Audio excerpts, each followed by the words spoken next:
How to fix unresponsive touch screen on Android. Now, if you've been trying to touch and get hold of your mobile phone, but it's simply not working for some reason, right? And then you are trying to basically fix the unresponsive touch screen. Now, if your mobile was never like this before, but it suddenly became like it could be that it is facing some type of issues. Now, the first thing you can try to do is try to clean your screen thoroughly for any sort of issues. You can also try to remove the screen protector that you have if you're using any third-party screen protectors.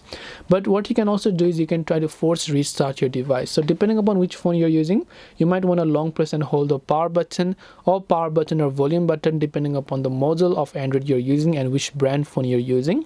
So you just want to long press and try to restart it a couple of times, and if once it's restarted, it should be able to back to work.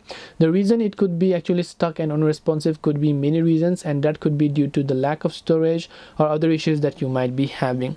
You can also try to boot into safe mode to identify problematic apps, checking for sufficient storage space, and if nothing else works, you can just try considering a professional screen repair if you think the issue is not the software but the hardware. So I hope this video pretty much helped to sum it up as to how you can fix it. If you have got any further questions, feel free to also leave them down in the comment section below. As always, thank you very much for watching till the very end of this tutorial, and see you soon in the next video.